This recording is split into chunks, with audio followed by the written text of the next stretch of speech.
नमस्कार दोस्तों, स्वागत है आपका अपने YouTube channel education classes Ramu में आपका स्वागत करता हूं। दोस्तों आज की वीडियो हमारा जो है आधुनिक भारत के इतिहास से रिलेटेड जो है वीडियो पहली वीडियो है जो आपके बिहार शिक्षक भर्ती में काफ़ी महत्वपूर्ण होगी। तो इसमें हम पूर्वावलोकन करेंगे जो प्रीवियस ईयर के क्वेश्चन जो BPSC द्वारा पूछे गए हैं वहाँ से हम शुरू करने वाले हैं। तो आज हम आधुनिक भारत का इतिहास करने वाले हैं। जितने भी इंपॉर्टेंट क्वेश्चन दिए गए हैं उन सभी क्वेश्चनों का आज हम पूर्वावलोकन करेंगे। तो आज से हम शुरू कर दिया हूँ पूर्वावलोकन प्रीवियस ईयर के क्वेश्चन जो कि बिहार शिक्षक भर्ती के लिए काफ़ी महत्वपूर्ण होगा अगर आप बिहार शिक्षक भर्ती की तैयारी करते होंगे तो वीडियो पसंद आए तो लाइक शेयर सब्सक्राइब जरूर करिएगा। चलिए आधुनिक भारत का इतिहास का पहला क्वेश्चन पहला ही है, पुर्तगाली उपनिवेश का प्रथम वायसराय भारत में कौन बना था वो आपको बताना है। पुर्तगाली जो वायरस था प्रथम कौन वाला था। प्रश्न नंबर पहला का सी वाला विकल्प जो सही है अल्मीडा जो बनाया गया था पुर्तगालियों के। तो आपको पता है कि सबसे पहले पुर्तगाली आए थे, उसी में से अल्मीडा को बनाया गया था, ध्यान रखिएगा।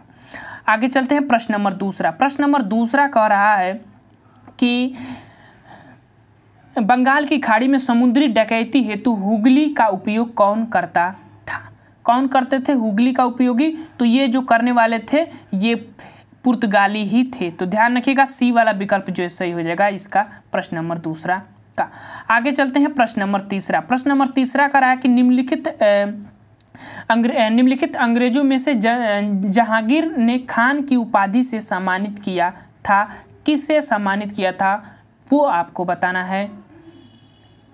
किसे किया था अंग्रेजों में?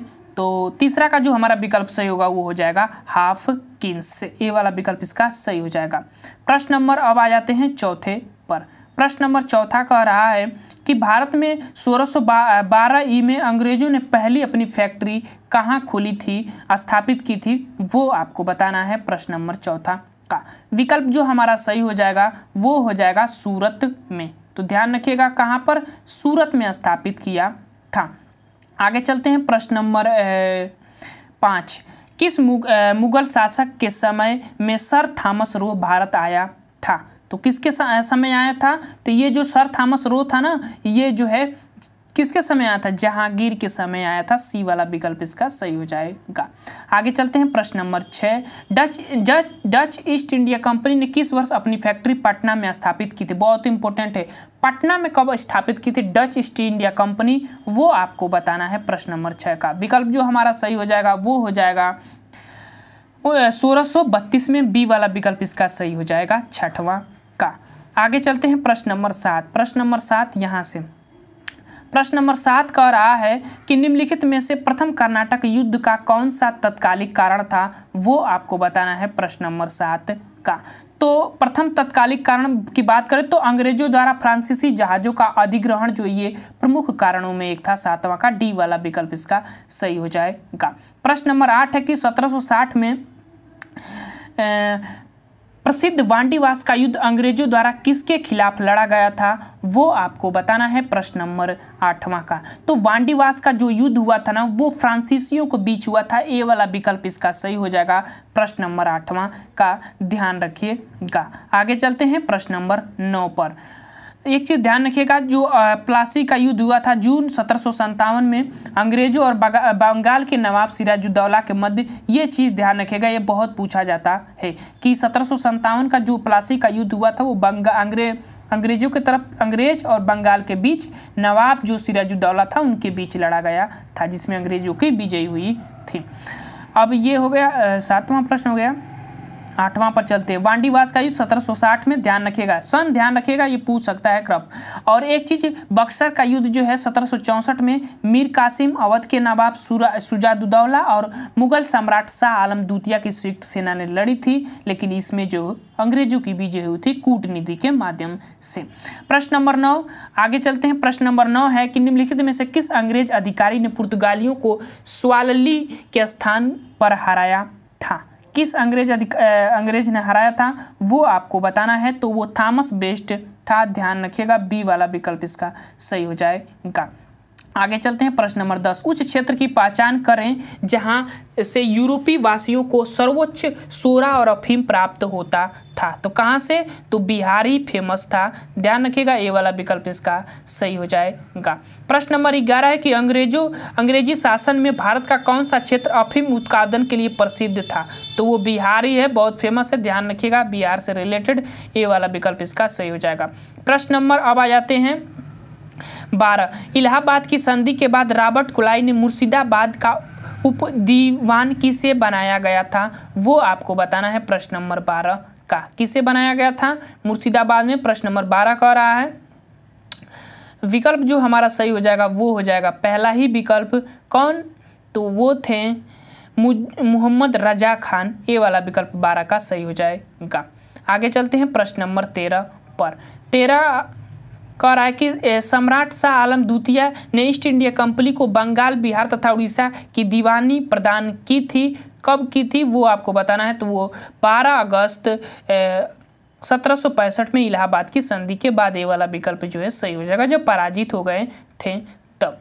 आगे चलते हैं प्रश्न नंबर 14। मुगल बादशाह बहादुर जफर के बारे में कहा जाता है कि उसके साम्राज्य की सीमा थी, कहाँ तक सीमा थी वो आपको बताना है 14 का। तो इसका ये सभी उसके क्षेत्र में ही थे, तो इस तरह से इसका कोई ई वाले के साथ चले जाइएगा, इसमें कई विकल्प सही होगा, इस तरह से ध्यान रखिएगा। ई वाला विकल्प जो है 14 का सही हो जाएगा। 5वां विकल्प वो सही हो जाएगा, 14 का ई वाला विकल्प। आगे चलते हैं प्रश्न नंबर 15। निरस्त कर दिया गया था बिहार लोक सेवा आयोग की तरफ से, ध्यान रखिएगा, उस प्रश्न में गलत है। आगे चलते हैं प्रश्न नंबर 15। प्रश्न नंबर 15 है कि रणजीत सिंह ने प्रसिद्ध कोहिनूर हीरा प्राप्त किया था कहाँ से? तो शाह शुजा से वो प्राप्त किए थे। ये वाला विकल्प इसका सही हो जाएगा प्रश्न नंबर 15 का। शाह शुजा अहमद शाह अब्दाली का पुत्र था, ध्यान रखिएगा। आगे चलते हैं प्रश्न नंबर 16। टीपू सुल्तान ने अपनी राजधानी बनाई थी, तो वो श्रीरंगपट्टनम। ये वाला विकल्प इसका सही हो जाएगा। मैसूर का शेर इसको कहते हैं, ध्यान रखिएगा। आगे चलते हैं प्रश्न नंबर 17। अंग्रेजों ने श्रीरंगपट्टनम की संधि किसके साथ की थी? तो वो टीपू सुल्तान के साथ की थी। सी वाला विकल्प 17 का सही हो जाएगा। आगे चलते हैं 18वां प्रश्न पर, और ये कह रहा है कि ठगों का उन्मूलन किसके नेतृत्व में हुआ था? वो आपको बताना है। तो किसके नेतृत्व में? तो कैप्टन स्लीमैन के नेतृत्व में हुआ है। बहुत इंपॉर्टेंट क्वेश्चन है, बी वाला विकल्प इसका ध्यान रखिएगा। आगे चलते हैं प्रश्न नंबर 19। यह कह रहा है कि बंगाल में द्विज शासन प्रणाली किसके द्वारा लागू की गई थी? वो आपको बताना है। तो रॉबर्ट क्लाइव के द्वारा। सी वाला विकल्प इसका सही हो जाएगा 19 का। आगे चलते हैं द्विज शासन का जनक किसे कहा जाता है? वो आपको बताना है। तो हेक्टर मुनरो को। बी वाला विकल्प इसका सही हो जाएगा। नहीं सॉरी, सर लियोन कार्टिल को कहा जाता है। हेक्टर मुनरो मैंने कह दिया। डी वाला विकल्प इसका सही हो जाएगा। सर लियोन कार्टिल को कहा जाता है दैव शासन का जनक। तो 20 का डी वाला विकल्प ध्यान रखिएगा, इंपोर्टेंट है। आगे चलते हैं प्रश्न नंबर 21। भारत में प्रथम रेलवे लाइन किस ब्रिटिश गवर्नर के समय बिछाई गई थी? तो सबको पता है लॉर्ड डलहौजी के। ए वाला विकल्प इसका सही हो जाएगा। आगे चलते हैं प्रश्न नंबर 22, और यह कह रहा है कि मुंगेर का वरहियाताल विरोध का उद्देश्य क्या था? तो बकासत भूमि की वापसी की मांग की थी। ये वाला विकल्प इसका 22 का सही हो जाएगा। प्रश्न नंबर 23 है कि 1857 में भारत का गवर्नर जनरल कौन था? वो आपको बताना है। तो लॉर्ड कैनिंग ही था। सी वाला विकल्प इसका सही हो जाएगा 23 का। आगे चलते हैं प्रश्न नंबर 24। अंग्रेजी भारतीय सेना में चर्बी युक्त कारतूसों से चलने वाली एनफील्ड राइफल कब शामिल की गई थी? वो आपको बताना है। तो कब शामिल की गई थी? तो वो जो है 1856 में दिसंबर में ही शामिल की थी। तो यही तो मेन कारण बनी थी 1857 की क्रांति का। आगे चलते हैं प्रश्न नंबर 25। प्रश्न नंबर 25 है कि 1857 के विद्रोह का नेतृत्व बिहार में किसने किया था? वो आपको बताना है। तो कुंवर सिंह। बी वाला विकल्प इनका सही हो जाएगा 25 का। जगदीशपुर के रहने वाले थे, बिहार का सिंह इनको कहा जाता है, ध्यान रखिएगा। आगे चलते हैं प्रश्न नंबर 26। बिहार में 1857 के विद्रोह का नेतृत्व किसने किया था? वीर कुंवर सिंह। सी वाला विकल्प इसका सही हो जाएगा। का। आगे चलते हैं प्रश्न नंबर 27, जगदीशपुर के किस व्यक्ति ने 1857 में विलुप्त में क्रांतिकारियों का नेतृत्व किया था? तो वीर कुंवर सिंह, ये वाला विकल्प इसका सही हो जाएगा। देखिए एक ही क्वेश्चन कितना घुमा कर पूछा है बिहार में। आगे चलते हैं प्रश्न नंबर अब जो है ये है प्रश्न नंबर 28, कुंवर सिंह राजा थे, कहाँ के राजा थे? तो जगदीशपुर के, सी वाला विकल्प इसका सही हो जाएगा। आरा के पास ही पड़ता है, ध्यान रखिएगा। प्रश्न नंबर 29 है कि 1857 के विद्रोह का नेता कुंवर सिंह किस संस्थान से संबंधित थे? तो वो भी विकल्प जगदीशपुर ही सही हो जाएगा, ध्यान रखिएगा, बी वाला विकल्प। आगे चलते हैं, देखिए यहाँ पर थोड़ा देखिए कुंवर सिंह अंग्रेजों के खिलाफ 1857 के विद्रोह में किस जगह शामिल हुए थे? तो वो आरा में, ये वाला विकल्प इसका सही हो जाएगा। प्रश्न नंबर 30 का ध्यान रखिएगा, कहीं कहीं जगदीशपुर कहीं कहीं आरा लिखा रहता है, तो ध्यान रखिएगा। प्रश्न नंबर 31 है कि इसमें 1857 के विद्रोह में सक्रिय भाग लिया था, किसने सक्रिय रूप से भाग लिया था वो आपको बताना है। प्रश्न नंबर 31 का, तो इसका जो विकल्प सही हो जाएगा ये ई वाला, क्योंकि एक से अधिक विकल्प सही हो रहे हैं, सभी लोगों ने भाग लिया था, तो ध्यान रखिएगा। आगे चलते हैं, प्रश्न नंबर 31 हो गया। अब चलते हैं प्रश्न नंबर 32 पर। प्रश्न नंबर 32 कह रहा है कि पटना में के 1857 के संग्राम के नेता थे, कौन नेता थे वो आपको बताना है। तो कुंवर ही सिंह होंगे, क्योंकि बिहार में वही फेमस थे, तो बी वाला विकल्प इसका सही हो जाएगा। प्रश्न नंबर अब आ जाते हैं 33 पर, और यह कह रहा है कि 1857 के विद्रोह का बिहार में 15 जुलाई 1857 में 20 जनवरी 58 तक केंद्र था, तो वो था जगदीशपुर। तो इस तरह से डी वाला विकल्प इसका सही हो जाएगा, ध्यान रखिएगा, डी वाला विकल्प। आगे चलते हैं, जगदीशपुर के राजा कौन थे? तो वीर कुंवर ही सिंह थे, डी वाला विकल्प इसका भी सही हो जाएगा। प्रश्न नंबर 35 है कि 1857 कुंवर सिंह ने 1857 के विद्रोह का नेतृत्व किस प्रांत से शुरू किया था? तो बिहार से, सी वाला, बिहार का सिंह इनको कहा जाता है, सी वाला विकल्प इसका सही हो जाएगा। आगे चलते हैं, प्रश्न नंबर 36, ये कह रहा है प्रश्न नंबर 36 कि 1857 के विद्रोह का नेतृत्व बिहार में कुंवर सिंह ने ही किया था, बी वाला विकल्प इसका भी सही हो जाएगा 36 का। प्रश्न नंबर 37 है कि बिहार में 1857 का नेतृत्व किसने किया था? तो कुंवर सिंह ने ही किया था, सी वाला विकल्प इसका सही हो जाएगा। देखिए कुंवर सिंह से कितने क्वेश्चन पूछा गया है, बीपीएससी बार बार पूछी है इस क्वेश्चन को कितना बार। 38, निम्नलिखित में से 1857 के विद्रोह में अंग्रेजों का सबसे कट्टर दुश्मन कौन था वो आपको बताना है। तो बहुत इंपॉर्टेंट क्वेश्चन है। मौलवी अब्दुल्ला शाह जो थे फैजापुर से वो करे थे, तो ये वाला विकल्प जो है इसका सही हो जाएगा। फैजाबाद से इन्होंने विद्रोह किया था, बहुत कट्टर दुश्मन थे अंग्रेजों का, तो ध्यान रखिएगा। प्रश्न नंबर अब आ जाते हैं 39, 1857 के विद्रोह को किस उर्दू कवि ने देखा था? तो मिर्जा गालिब थे, ये सी वाला विकल्प मिल गया, सही हो जाएगा, मिर्जा गालिब थे। प्रश्न नंबर अब आ जाते हैं 40 पर। प्रश्न नंबर 40 कह रहा है कि निम्नलिखित में से कौन सा ईस्ट इंडिया कंपनी के सिपाहियों को विद्रोही बनाने का कारण नहीं था? इसमें से नहीं था वो आपको बताना है। तो विकल्प जो हमारा सही हो जाएगा वो हो जाएगा कौन सा विकल्प 40 का? तो डी वाला विकल्प, क्योंकि इसमें से कई विकल्प हो सकते हैं, इसीलिए अधिकारियों की अक्षमता, ये जो है डी वाला विकल्प जो है सही हो जाएगा, ध्यान रखिएगा। आगे चलते हैं, प्रश्न नंबर 41, यह कह रहा है कि निम्नलिखित वर्गों में से 1857 के विद्रोह में भाग नहीं लिया था वो आपको बताना है। प्रश्न नंबर 41 का 2 कूट हो जाएंगे। कौन कौन से भाग नहीं लिए थे? तो एक साहूकार थे, एक जमींदारी, 2 लोगों ने भाग नहीं लिया था, कृषक भाग लिए थे। तो हमारा जो विकल्प सही होगा वो डी वाला विकल्प सही हो जाएगा, क्योंकि दूसरा और चौथा विकल्प। आगे चलते हैं, सिंधिया परिवार भी नहीं लिया था, तो ध्यान रखिएगा। आगे चलते हैं, प्रश्न नंबर 42, निम्नलिखित में से कौन सा कथन सही है? प्रश्न नंबर 42 का कौन सा कथन सही है वो आपको बताना है। इधर और विकल्प है उसको देख लेते हैं। तो इसका देखिए दरभंगा, इसका जो विकल्प सही होगा वो पहला ही विकल्प सही हो जाएगा, क्योंकि 1857 में दरभंगा, डुमराव और हटवा में महाराजाओं और उनकी साथी जिम्मेदारों ने आमदनी या पैसे अंग्रेजों की मदद की थी, तो ये लोग मदद किए थे, तो इसी वजह से 1857 असफल रही। ये वाला विकल्प जो है सही हो जाएगा 42 का, ध्यान रखिएगा। आगे चलते हैं, प्रश्न नंबर 43, 1857 के विद्रोह से बिहार का कौन सा भाग अप्रभावित था वो आपको बताना है। तो अप्रभावित क्षेत्र की बात करें तो वो जो है कौन क्षेत्र हो जाएगा, तो एक मुजफ्फरपुर वाला क्षेत्र था और एक जो था कौन सा, देखिए मुंगेर वाला क्षेत्र ये भी था, लेकिन मुंगेर वाला क्षेत्र जो है 5वां जो है इसका होगा, केवल बी वाला विकल्प जो है इसका सही हो जाएगा। मुंगेर वाला क्षेत्र इससे कोई प्रभावित नहीं था, तो बी वाला विकल्प सही हो जाएगा, ध्यान रखिएगा। यहाँ मुजफ्फरपुर, सहानाबाद, आगरा, दानापुर, पटना ये केंद्र थे। बाकी जो उसमें जो दिया गया है मुंगेर, वो जो है इससे संबंधित नहीं था 1857 की क्रांति से। प्रश्न नंबर 44 है, 1857 का विद्रोह लखनऊ में किसके नेतृत्व में आगे बढ़ा था, वो आपको बताना है। लखनऊ, तो बेगम हजरत महल जी थी, ये अवध के थी, तो ये वाला विकल्प इसका सही हो जाएगा 44 का।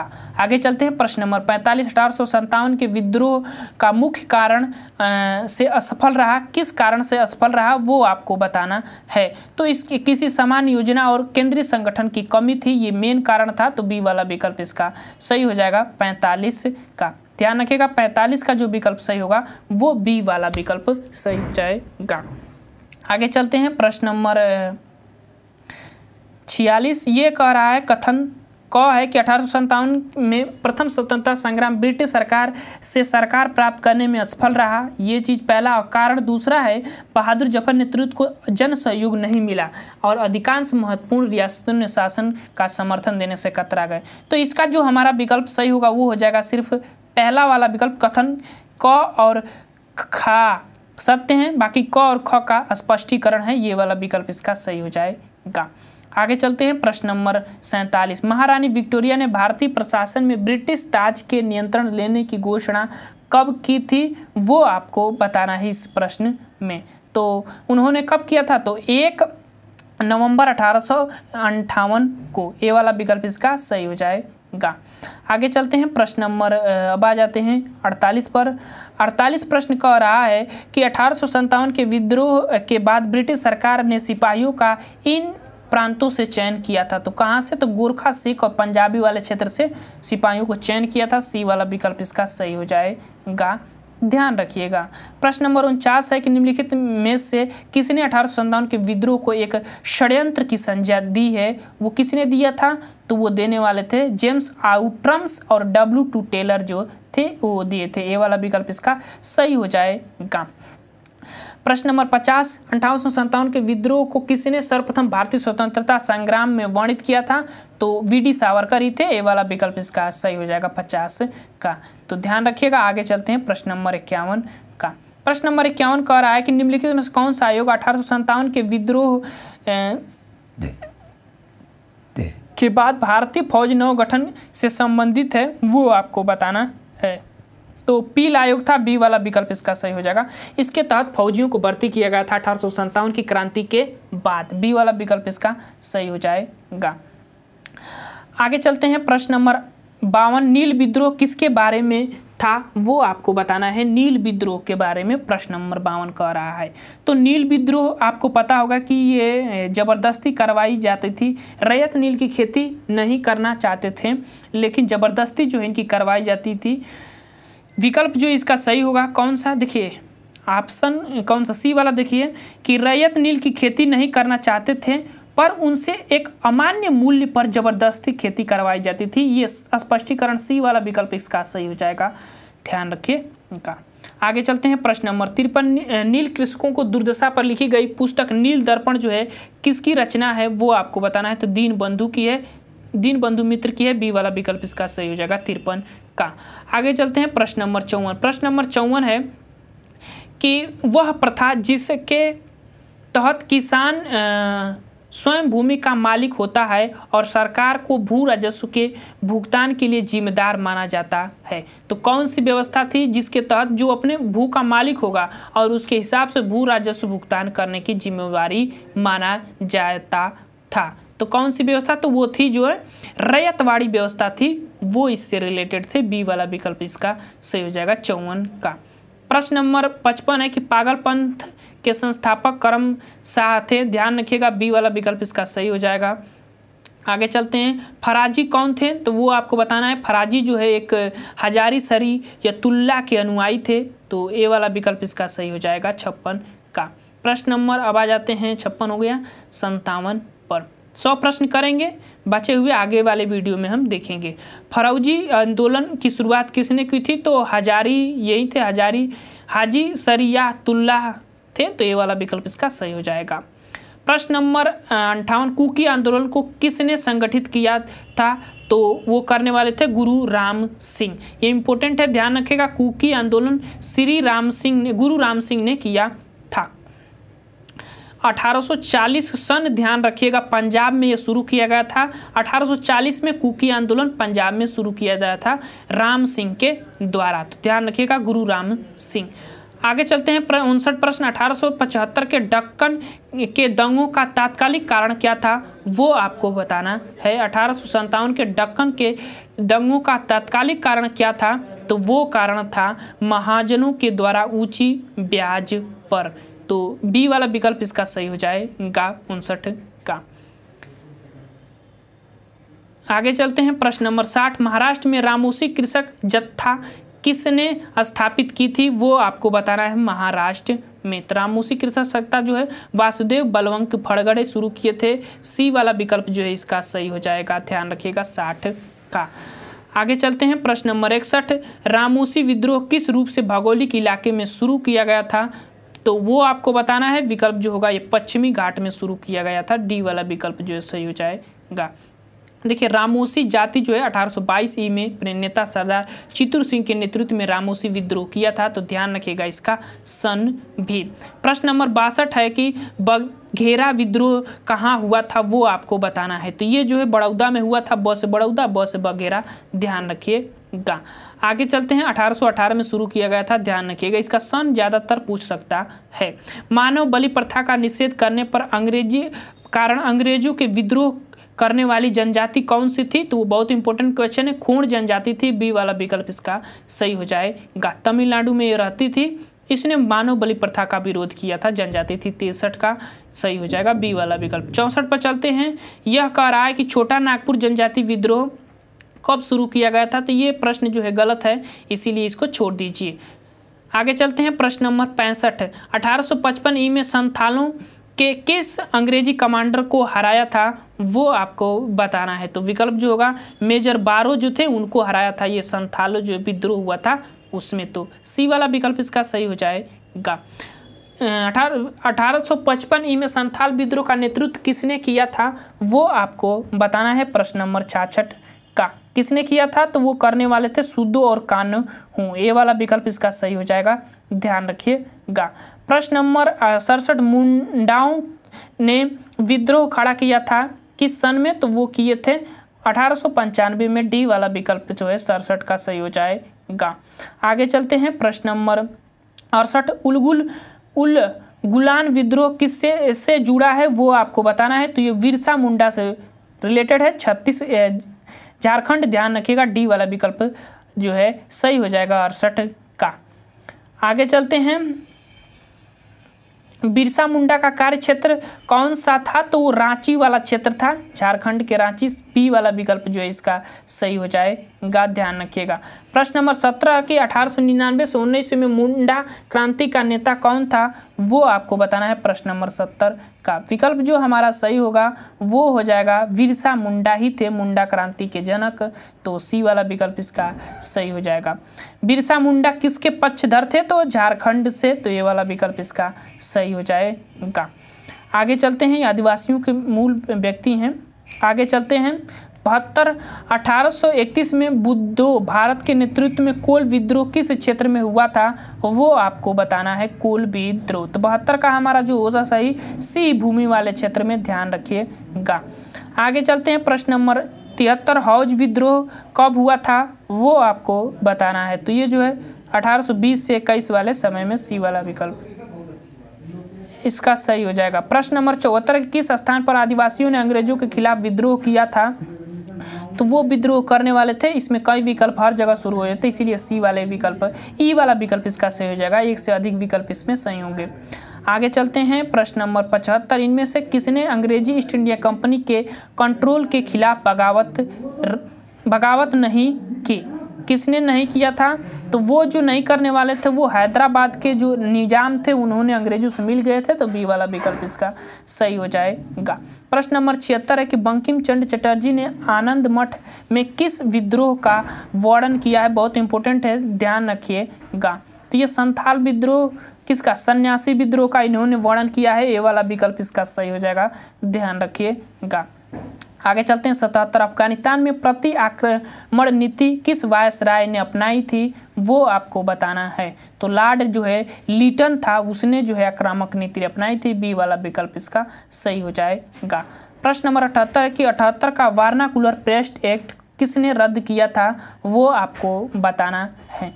तो रद्द करने की जब बात करें तो वो हमारा जो है ए वाला विकल्प सही हो जाएगा, रिपन। लेकिन लाया कौन था? तो लीटन लाया था, रद्द किया रिपन। ए वाला विकल्प इसका सही हो जाएगा। 78 हो गया। आगे चलते हैं 79 पर। 79 है, यहाँ देख लीजिए कि लॉर्ड रिपन ने 1882 में वार्नाकुलर प्रेस एक्ट को रद्द कर दिया था और इसको लाने वाला था कौन? तो लॉर्ड लीटन ने 1878 में लाया था। ये सन ध्यान रखिएगा, लाया गया था 1878 में। आगे चलते हैं प्रश्न नंबर 79। स्थायी बंदोबस्त किसके साथ किया गया था? स्थायी बंदोबस्त, तो ये जो है एक तरह का जमींदारों से रिलेटेड है, तो साथ किया गया था। ये वाला विकल्प इसका सही हो जाएगा। आगे चलते हैं प्रश्न नंबर 80। बिहार में परमानेंट सेटलमेंट लागू करने का कारण क्या था? वो आपको बताना है। तो ये है भू राजस्व का राज्य निर्माण करना है। सी वाला विकल्प इसीलिए लागू किया गया था, 80 का सी वाला विकल्प। आगे चलते हैं प्रश्न नंबर 81। रैयतवाड़ी व्यवस्था सर्वप्रथम कहाँ लागू की गई थी? वो आपको बताना है। कहाँ पर लागू की गई थी? तो ये जो लागू की गई थी मद्रास में। बी वाला विकल्प 81 का सही हो जाएगा। रैयतवाड़ी व्यवस्था जो है रीड मुनरो थे, उन्होंने शुरू किया था। रैयतवाड़ी व्यवस्था 1792 में तमिलनाडु के क्षेत्र में लागू किया गया था और इसके बाद ये बम्बई प्रेसिडेंटी में भी लागू किया गया था। तो ध्यान रखिएगा, रीड मुनरो इससे संबंधित है, बहुत इंपॉर्टेंट है, ध्यान रखिएगा। आगे चलते हैं रिक्त स्थान की पूर्ति करें। चलिए, रिक्त स्थान की पूर्ति करना है तो ये जो है क्या लिखा है कि में बंगाल और बिहार की भूमि पर किराएदार के अधिकारों को बंगाल किराएदार अधिनियम द्वारा दिया गया था। तो 1885 के ये वाला विकल्प इसका सही हो जाएगा। कर्नवालिस उस समय था, ध्यान रखिएगा। प्रश्न नंबर 83 जो है सत्यप्रकाश की रचना किसने की थी?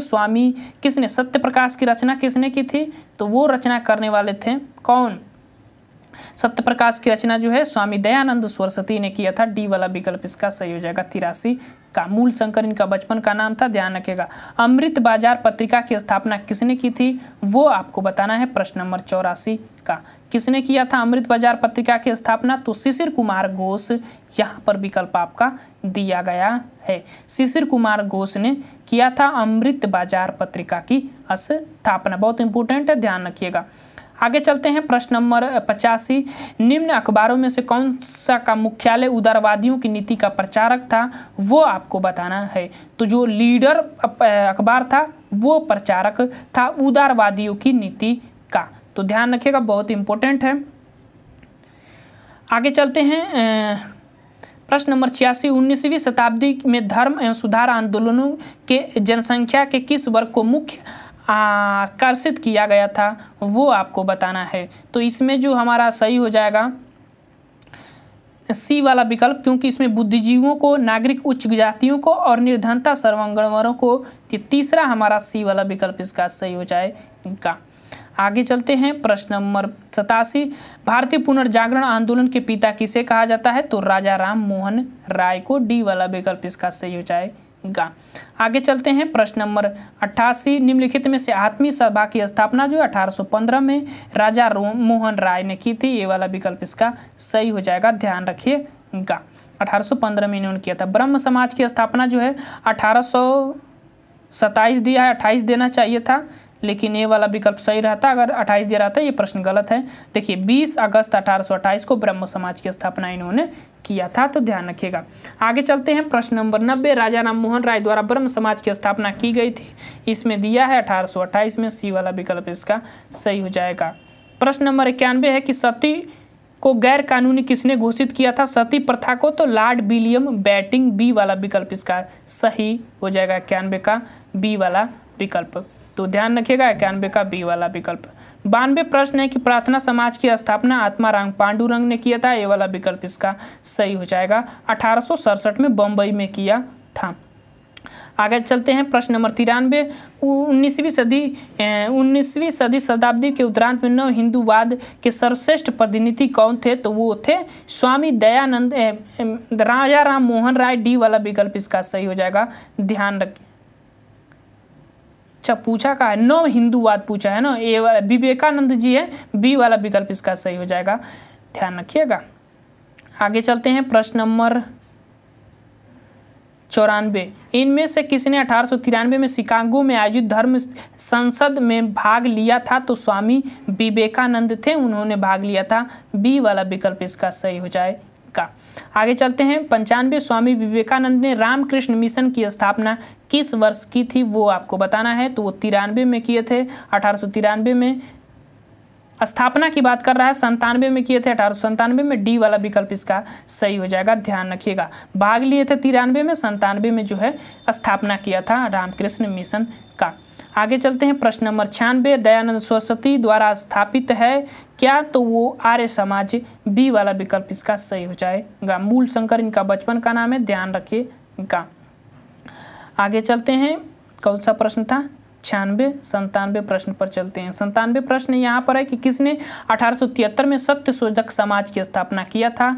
तो ज्योतिबाई फूले जी थे, बी वाला विकल्प इसका सही हो जाएगा। 97 का 1873 में, ध्यान रखिएगा। सत्य शोधक समाज की स्थापना किसने की थी? वही प्रश्न फिर से, ज्योतिबा फूले, बी वाला विकल्प इसका भी सही हो जाएगा। थियोसॉफिकल सोसाइटी की स्थापना किसने की थी? वो आपको बताना है। तो इसका जो हमारा विकल्प सही हो जाएगा वो ए वाला विकल्प, मैडम एच.टी. ब्लाउटेस्की, ये वाला विकल्प इसका सही हो जाएगा। 99 का, तो ये वाला विकल्प इसका सही हो जाएगा। आगे चलते हैं प्रश्न नंबर 100। इस वीडियो का लास्ट प्रश्न होगा। भारतीय राष्ट्रीय कांग्रेस की प्रथम महिला अध्यक्ष कौन थी? तो 1817 में कलकत्ता में एनी बेसेंट को बनाया गया था, बी वाला विकल्प इसका। 1917 में, ध्यान रखिएगा, बी वाला विकल्प जो है सही हो जाएगा। 1917 में कलकत्ता में बनाया गया था इनको अध्यक्ष, तो बी वाला विकल्प एनी बेसेंट। तो ये थे आधुनिक भारत के पार्ट 1। पार्ट 2 जो है इसके बाद आएगा, जो कि 101 प्रश्न से शुरू किया जाएगा। तो चलिए आज के लिए इतना ही। Thank you.